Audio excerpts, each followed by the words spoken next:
és o Senhor. A graça e a paz do nosso Senhor Jesus Cristo. Estamos aqui para começarmos mais uma sequência de estudos.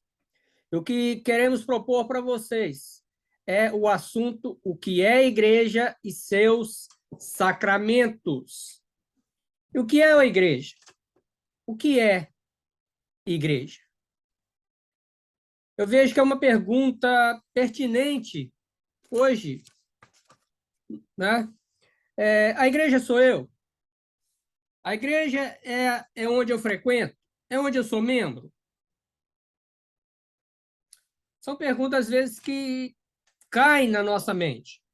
E o nosso objetivo dentro dessas aulas é mostrar o que é verdadeiramente igreja. Nós vamos abordar de um modo simples, mostrando conceitos básicos, com o objetivo de despertar em você o desejo de se aprofundar no assunto.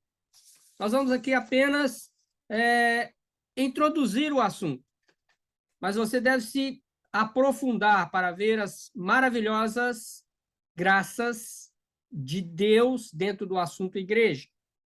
Não é? Então, comecemos essa jornada. Com certeza que o Espírito Santo está conosco e vai realizar a sua obra. Então, venha comigo nessa jornada. Eu sou o pastor Paulo Rogério da Cunha e falo diretamente de Boston. Amém? Então, vamos lá, como é de praxe, colocar nosso PowerPoint. Ok. Nosso PowerPoint. Ok. Então, está aí o assunto. O que é a igreja? E também vamos estudar os seus sacramentos. Porém, antes de nós definirmos realmente, né, o que é isso, o que é a igreja, eu gostaria de entender o seguinte: para sermos igreja, houve um preço que foi pago por nós. Eu queria me deter nessa primeira aula sobre esse preço que foi pago por nós. Não é? E o versículo que eu sempre pego para ver isso, definir isso, é João 3,16.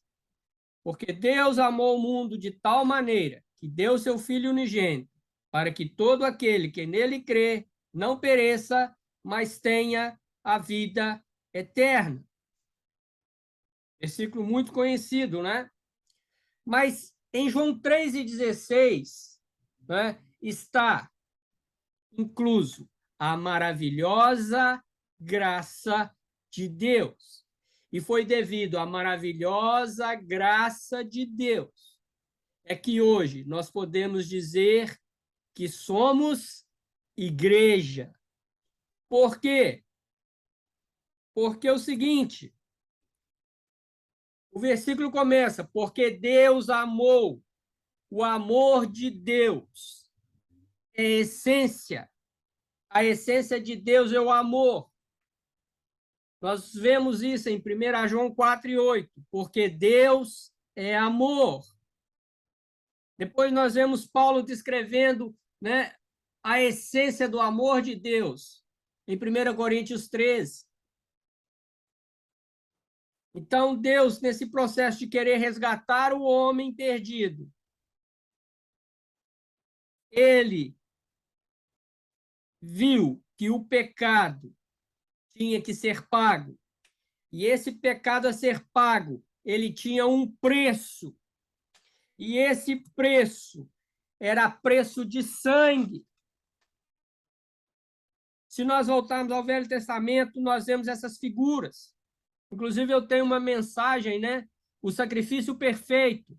Está lá no meu canal do YouTube, Paulo Rogério da Cunha. Se você puder ouvir essa mensagem, ver essa mensagem, o sacrifício perfeito, você vai entender que, realmente, o preço a ser pago para o nosso resgate era preço de sangue. Então, nós vemos isso no Velho Testamento com né, os rituais sacerdotais onde que o homem cometia um pecado. Ele tinha que levar um cordeiro sem mancha, sem mácula, né, sem defeito, para que ele fosse sacrificado, para que seu sangue fosse derramado perante o holocausto, para que os seus pecados fossem perdoados. Agora, em João 3,16, o Senhor se revela perfeitamente. O Senhor revela todo o seu amor, que ele deu o seu Filho unigênito. Então, esse preço a ser pago foi pago na cruz do Calvário, através do sangue precioso de Senhor Jesus Cristo. O escritor aos Hebreus diz que sem derramamento de sangue não haveria remissão dos pecados. Então, o preço era preço de sangue. E esse preço de sangue deveria ser pago na cruz, onde Cristo estava. E, irmãos, uma certeza que nós temos, que esse amor de Deus revelado em Jesus Cristo para pagar esse alto preço por nós, mostra que não foram os pregos que seguraram Jesus na cruz do Calvário. Não, não foram os pregos. Mas, na realidade, foi o seu grande amor por nós. O seu sacrifício na cruz do Calvário mostra a essência do amor de Deus, o plano da salvação realizado em seu Filho, a maravilhosa graça de Deus, em que Cristo intercedeu por nós na cruz do Calvário, derramando o seu precioso sangue para que os nossos pecados fossem redimidos. Mas não acabou aí. Cristo ressuscitou. Esta é a nossa viva esperança. Ele não ficou morto. O túmulo hoje está vazio. O túmulo ficou vazio. E essa é a esperança que move a igreja. Que Cristo morreu por nós, sendo nós ainda pecadores. Mas ele ressuscitou e está à destra do Pai e intercede por nós. E essa maravilhosa graça de Deus, resumidamente falando sobre João 3,16, ela se mostra aqui no seu amor, num preço que tinha que ser pago, que esse preço tinha valor de sangue. E esse sangue foi derramado na cruz do Calvário ao nosso favor, para a nossa redenção. Mas Cristo não ficou morto, mas ele ressuscitou. E um dia virá buscar a sua igreja, para que nós possamos estar junto àquele que nos resgatou da morte para a vida. Então, João 3,16, repetindo, porque Deus amou o mundo de tal maneira que deu o seu Filho, Jesus Cristo, e deu o seu Filho para que nós tenhamos a vida eterna. Esta é a maravilhosa graça de Deus. Efésios, capítulo 2, e a primeira parte do verso 8 diz justamente isso. Pois é pela graça que sois salvos, por meio da fé. Como está a nossa fé? Porque é o seguinte, que é pela graça. A graça que nós acabamos de mostrar aqui, dentro desse contexto, dizendo aqui, não é, resumidamente, a maravilhosa graça de Deus contida em João 3,16. Tenhamos fé, irmãos. Fé não é aquilo que se pega, que se amassa, que se coloca dentro de um pote. de que você diminui ou aumenta. Não. Fé é como diz o escritor aos Hebreus, no seu capítulo 11, verso 1. Não é? E antes disso, enquanto procuro aqui, eu digo que sem fé é impossível agradar a Deus. E nós só vamos entender essa maravilhosa graça de Deus através dessa fé que está em Hebreus 11, 1, que diz o seguinte: ora, a fé é a certeza das coisas que se esperam e a prova das coisas que não se veem. É a nossa viva esperança. Nós esperamos Cristo. A igreja espera Cristo. A igreja espera o céu. A igreja espera a eternidade com Cristo. Isso é desenvolvido pela fé. Porque é a certeza dessas coisas que nós não vemos, mas sentimos em nosso coração. Fé é sentimento, não é material. Fé não é material, é espiritual. Nós não conseguimos pesar, dimensionar. Não é? Esse é o primeiro conceito que a igreja tem que aprender. Hoje a igreja, às vezes, está querendo ver tudo. Eu quero ver, eu quero pegar, eu quero sentir. Não, não, não, não. A igreja está baseada na maravilhosa graça de Deus manifestada no seu Filho Jesus Cristo. E é a prova das coisas que não se veem. Como assim as provas das coisas que não se veem?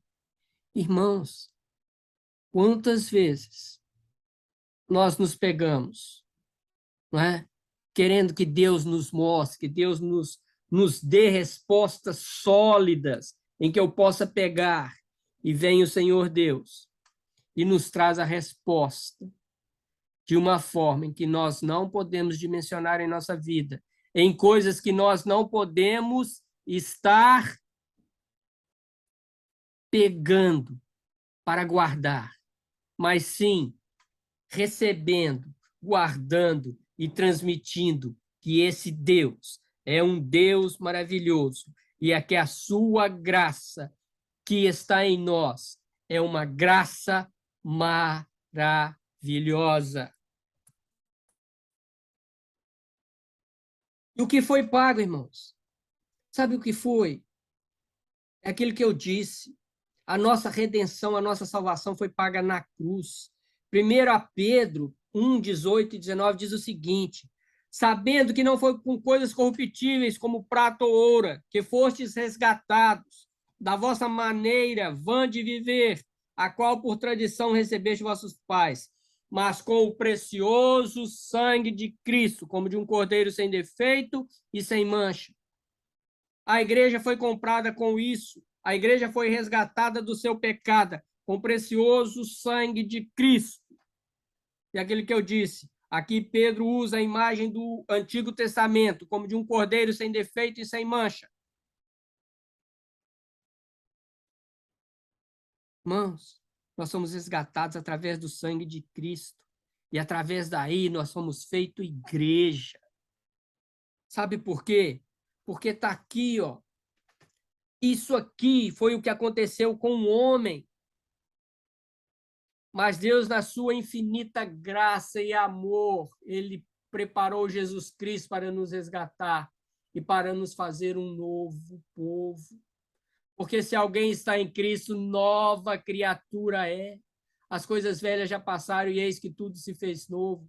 E por que nova criatura?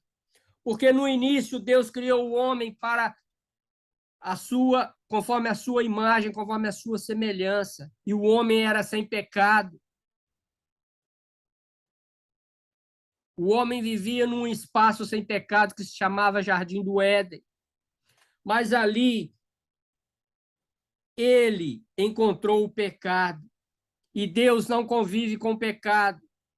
E a partir dali ele se tornou um homem perdido. Porque o pecado o contaminou. porque o pecado entrou em sua vida e ele quis viver da sua maneira. É como nós lemos no texto anterior, a sua vã maneira de viver. Está aí, ó, 1 Pedro. Nós somos resgatados da nossa vã maneira de viver. O pecado nos fez perdidos. Perdidos de quê? Perdidos do plano da qual Deus criou o homem. E nós começamos a viver de uma maneira vã. O pecado invadiu. Mas Cristo veio e nos resgatou. João 3,16, nós acabamos de ler. Ele nos resgatou através do seu sangue na cruz do Calvário. E através desse resgate e do nosso aceito pelo preço que foi pago, nós nos tornamos igreja. Nós nos tornamos a noiva de Cristo.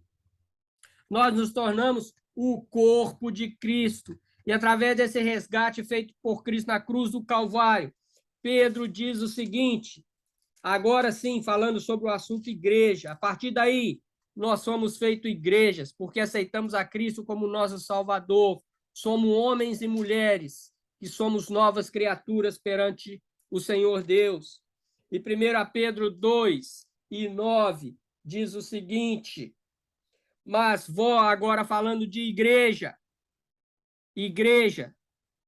mas vós sois a geração eleita, o sacerdócio real, a nação santa, o povo adquirido por Cristo na cruz do Calvário, pelo seu sangue derramado ali, sangue esse que nos trouxe a remissão. Fala Pedro aqui, povo adquirido. Ele foi comprado, é por isso havia um preço a ser pago. E esse preço a ser pago foi o sangue de Cristo. Por isso somos igreja.